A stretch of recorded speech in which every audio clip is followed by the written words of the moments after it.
Hai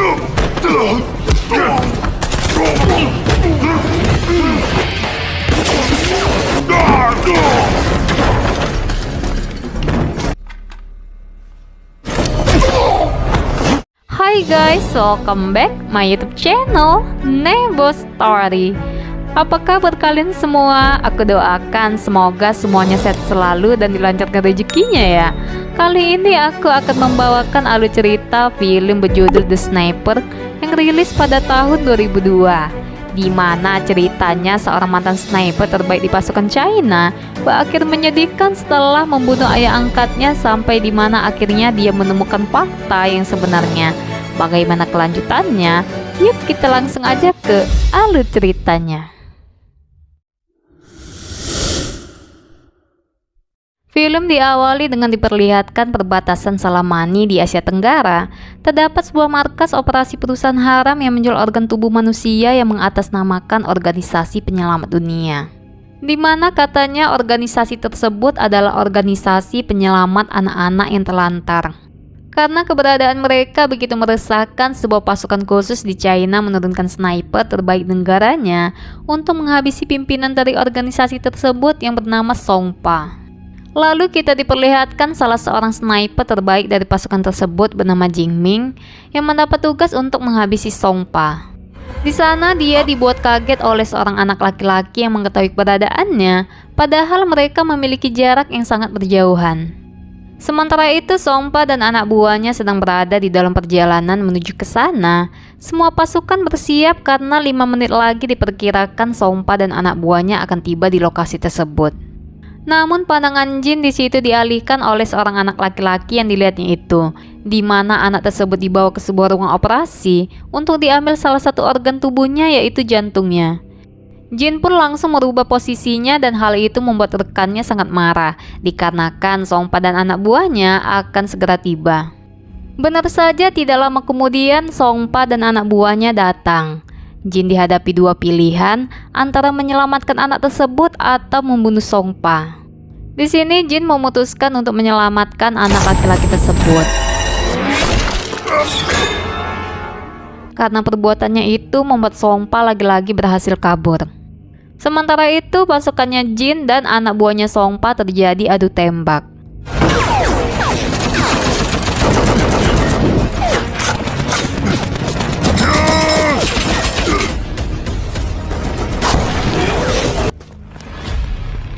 Di sana semua anak buahnya Song Pa berhasil diruntuhkan dan sedangkan anak laki-laki tersebut akhirnya berhasil diselamatkan.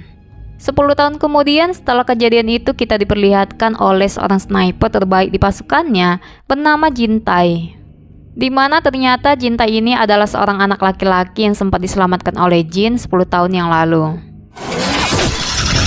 Di sana Jin Tai memiliki saingan yang tak kalah hebatnya bernama Xiao Mei. Seperti Jin Tai, Xiao Mei juga dulu salah satu anak yang sempat diselamatkan oleh Jin Ming di tempat itu.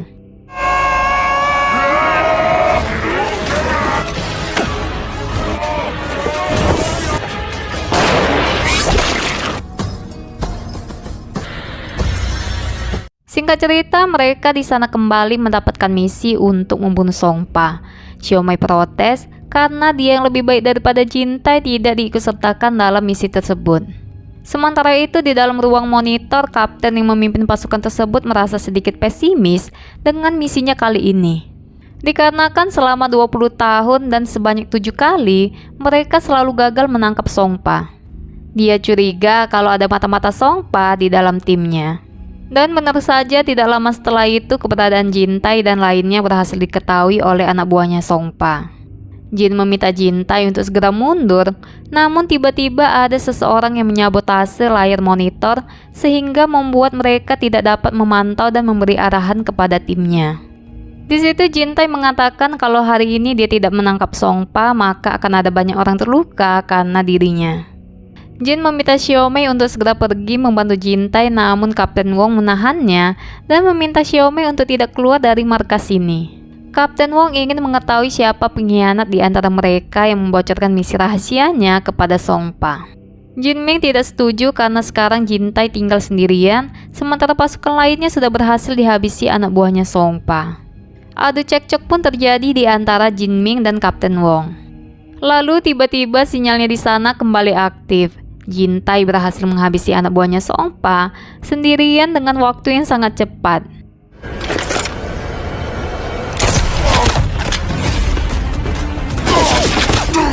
Kapten Wong meminta Jin Tai untuk segera pergi ke TKP untuk mencari apapun itu yang bisa dijadikan barang bukti. Di situ Jin Tai berhasil menemukan sebuah laptop dan segera menyambungkannya ke ruang monitor, di mana di dalam laptop tersebut terdapat daftar bukti transaksi dari organisasi haram tersebut. Ternyata tidak hanya organ tubuh manusia, mereka juga menjual beberapa senjata ilegal, narkoboy, serta perjudian ilegal. Dan tidak hanya itu, di sana juga terdapat foto Jin Ming yang ternyata terlibat dalam organisasi haram tersebut. Jin berusaha mengelak, lalu tiba-tiba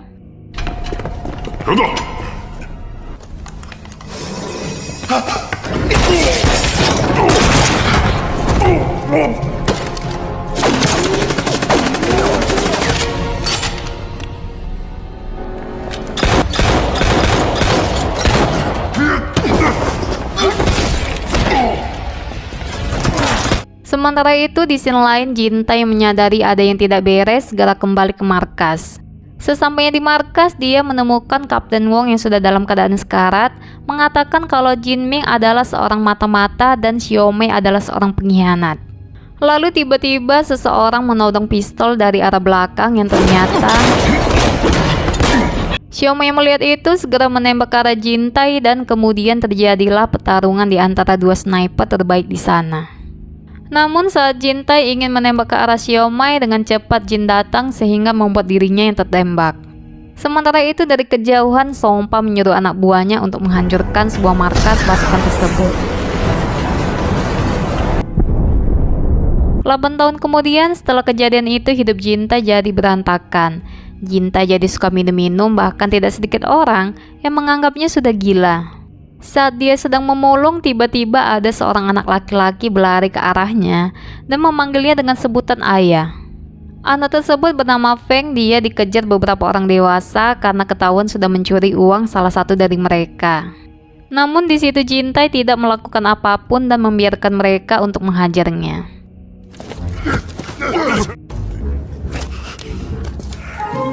Lalu dia mengantarkan anak tersebut kepada ibunya yang ternyata adalah seorang penghibur.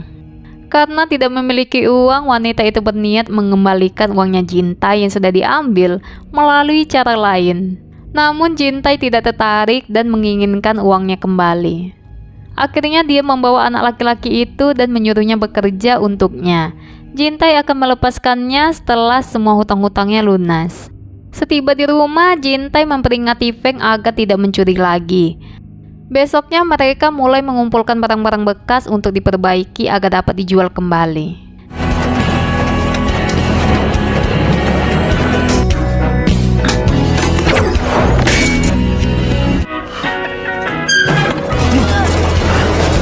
Tak hanya itu, Jin Tai juga membelikan beberapa buku untuk Feng agar dapat belajar membaca serta menulis.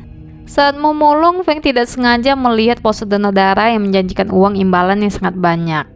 Feng tertarik, ingin mendonorkan darahnya juga, namun Jin Tai menghampirinya dan menyuruhnya untuk segera pulang. Beberapa hari kemudian ibunya Feng datang menjenguknya. Dia bahagia melihat Feng sekarang sudah menjadi lebih baik. Di situ Feng tidak sengaja melihat bekas memar yang coba disembunyikan ibunya di balik kacamatanya. Feng memaksanya untuk membuka kacamata itu. Feng sangat kesal dan menyuruhnya untuk istirahat saja. Di sana dia juga meminta uang kepada Jin Tai untuk biaya istirahat ibunya selama 2 hari.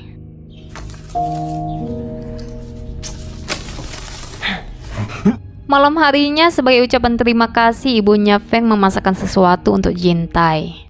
Dia bercerita kalau Feng sebenarnya bukan anaknya, melainkan anak kakaknya yang mati akibat OD. Ibunya Feng dulu adalah seorang pecandu narkoba yang berat dan terpaksa bunuh diri karena mempunyai hutang yang sangat banyak. Demi membesarkan Feng serta melunasi hutang kakaknya, dia terpaksa melakukan pekerjaan haram ini agar mendapatkan uang. Tidak lama setelah itu, dia pamit untuk pulang. Sementara itu, Feng yang sedang belajar tidak sengaja menjatuhkan pensilnya ke dalam sela-sela lantai. Saat dia akan mengambilnya tanpa sengaja, Feng menemukan sebuah ruang rahasia gitu ya guys, tapi kecil macam berangkas gitulah, tapi agak memanjang yang tersimpan di bawah karpet rumah itu. Karena penasaran, Feng pun mencoba membukanya. Di sana dia melihat beberapa perlengkapan senjata sniper milik Jintai. Jintai menyadari itu segera menutupnya kembali. Di sana Feng mengira Jintai adalah seorang pembunuh bayaran atau bisa saja polisi yang sedang menyamar. Kemudian kita diperlihatkan seorang pria tua dengan wanita cantik di sampingnya, yang ternyata itu adalah Jinming dan Xiaomei. Yap, ternyata mereka berdua masih hidup. Di situ Xiaomei mengatakan kalau ada golongan darah yang cocok dengan Jinming. Lalu kita flashback 8 tahun saat markas itu dihancurkan. Jin berhasil diselamatkan oleh seorang dokter, namun karena tembakannya terlalu dalam, Jinming harus segera menemukan donor jantung yang cocok untuknya. Dokter tersebut juga memperkirakan Jin bisa bertahan dengan jantung yang sekarang sekitar 3 atau 5 tahun lagi sampai dia menemukan donor jantung yang tepat untuknya. Tidak lama kemudian, Songpa dan anak buahnya datang. Di situ dia mengatakan kalau Jinming adalah anjing yang sudah dipelihara sejak lama. Xiaomei mendengar itu langsung mengarahkan pistolnya kepada Jin, tapi dia tidak bisa mengingat pengorbanan Jin yang selama ini sudah menolong dan merawatnya.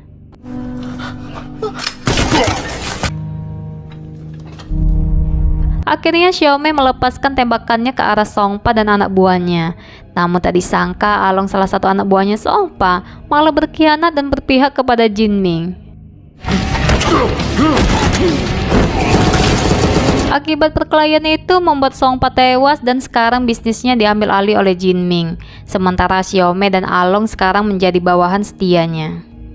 Dokter itu kemudian memberitahu kalau Jin memiliki golongan darah yang sangat langka, sehingga sangat sulit bagi mereka untuk menemukan donor jantung yang tepat untuknya. Besoknya Jintai dibuat heran dengan Feng yang membawa belanjaan serta cuan yang sangat banyak. Jintai lantas memarahinya karena mengira Feng kembali mencuri lagi. Jintai sangat kecewa lalu menyuruh Feng untuk pergi dari tempatnya.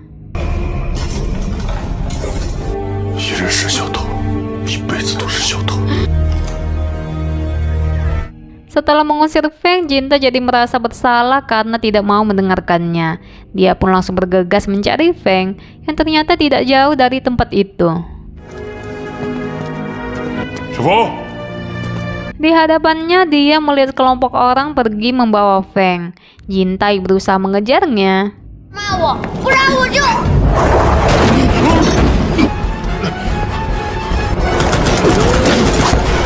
Kemudian dia menyadari kalau beberapa hari yang lalu Feng terlihat seperti tertarik melihat sebuah poster donor darah. Jintai lalu pergi mendatangi rumah sakit itu. Sesampainya di sana, Jintai menemukan data Feng dan ternyata memiliki golongan darah yang langka.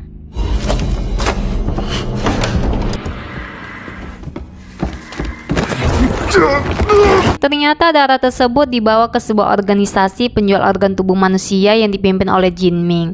Jintai masih mengira kalau organisasi tersebut masih dipimpin oleh Songpa. Lalu Jintai pergi ke sebuah restoran yang ternyata menyuplai darah dan organ tubuh manusia.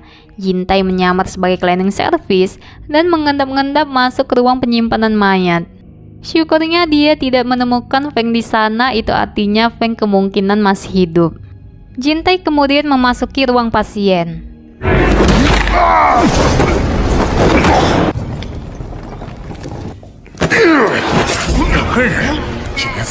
Jintai terkejut karena dokter itu adalah dokter yang dulu ingin membedahnya.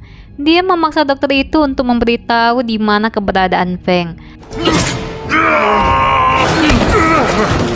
Tapi saat dokter itu ingin memberitahu siapa orang yang menginginkan donor jantung tersebut, seseorang langsung menembaknya hingga tewas.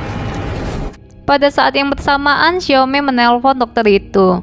Ternyata itu hanyalah jebakan. Beruntung di situ Jintai berhasil menghindar dari tembakan itu.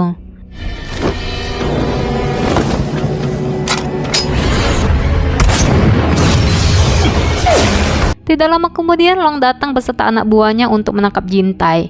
Jintai berhasil menghabisi setengah dari anak buahnya Long dengan mudahnya.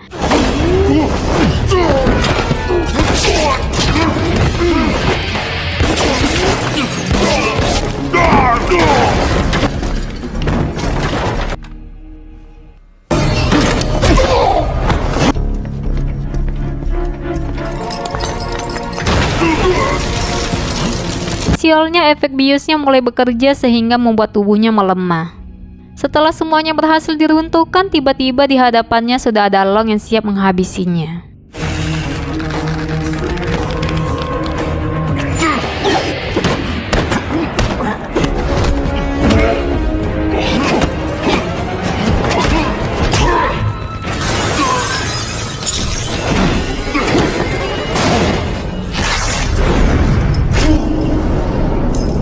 Beruntung Jintai berhasil berjalan pulang dan pingsan tepat di depan rumahnya. Besoknya Jintai kembali tersadar dan di sana sudah ada Sanji yang merawatnya. Sanji bertanya kepada Jintai di mana keberadaan Feng. Jintai mengatakan kalau Feng sudah diculik oleh organisasi penjual organ tubuh manusia karena menginginkan jantungnya. Sanji mendengar itu merasa marah dan takut kalau Feng kenapa-napa. Jintai berjanji kepada Sanji akan segera membawa Feng pulang. Sebelum ke sana, Jintai bersiap dan mengeluarkan senjata sniper miliknya yang terdahulu.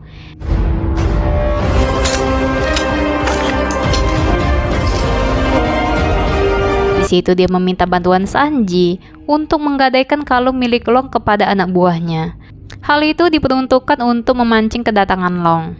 Sementara itu, Jintai mengamati mereka dari kejauhan melepaskan tembakannya. Long berusaha kabur namun berhasil ditangkap oleh Jintai. Jintai meminta Long untuk mengantarkannya ke sebuah markas tempat Feng berada.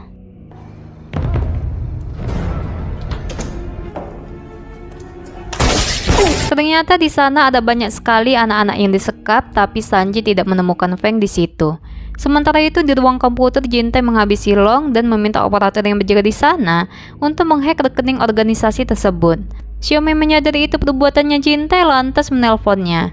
Jintai membuat kesepakatan untuk menukar nyawanya Feng dengan pin rekening organisasi yang sudah diganti. Akhirnya operasi pengambilan jantung Feng hari itu dihentikan dan mereka sepakat untuk bertemu besok jam 12 malam di Gedung Mangkrak Timur Kota. Singkat cerita, besoknya sesuai kesepakatan mereka bertemu. Di sana Xiaomei sudah bersiap ingin membunuh Jintai, namun yang datang bukannya Jintai melainkan Sanji. Xiaomei sangat marah dan meminta Jintai untuk segera keluar. Lalu tiba-tiba Feng mengambil pistol dan mengancam akan bunuh diri jika Xiaomei berani mengancam ibunya. Mendengar itu, Xiaomei tidak berkutik dan membiarkan mereka untuk pergi. Namun saat berjalan keluar, mereka dikepung oleh beberapa orang menggunakan senapan. Melihat itu, Jintai pun langsung melepaskan tembakannya dan menghabisi anak buahnya Jinming.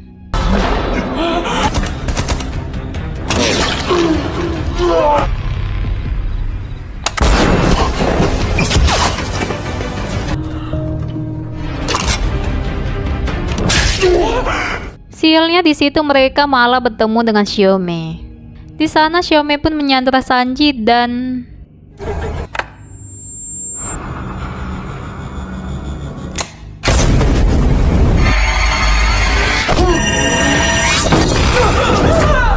karena tembakan itu membuat Xiaomei terjatuh hingga tewas, sedangkan Jintai berhasil selamat karena di dalam bajunya terdapat besi anti peluru yang menahannya. Sanji pun segera pergi bersama Feng dari tempat itu, namun di sana mereka malah bertemu dengan Jinming.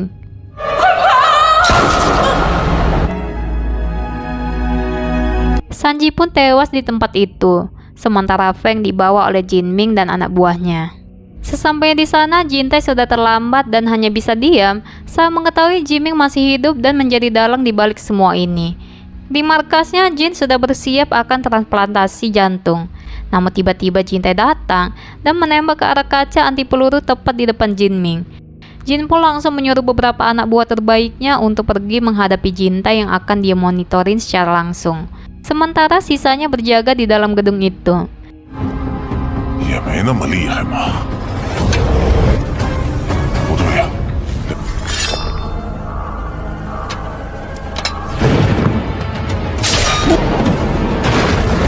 namun mereka bukanlah tandingan Jintai yang merupakan sniper terbaik di pasukannya selain Xiaomei. Di sana dengan mudahnya Jintai menyikat habis mereka semua sampai di dalam gedung. Sekarang tersisa tinggal Jinmin dan Jintai. Di sana Jintai melepaskan semua senjata miliknya, lalu pergi membawa Feng. Walau sempat beberapa kali ditembak, Jintai tidak memberikan perlawanan. Jinming bertanya apa hubungan Jintai dengan anak itu dan kenapa dia ingin menyelamatkannya. Lantas Jintai langsung membalikkan pertanyaan itu dengannya. Seketika dia pun terdiam, dia jadi teringat saat menyelamatkan Jintai dulu.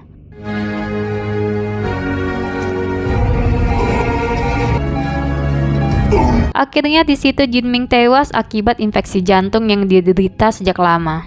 Di akhir scene kita diperlihatkan Jintai yang mengantarkan Feng ke sekolahan barunya. Di situ Feng memanggilnya dengan sebutan ayah dan film pun tamat.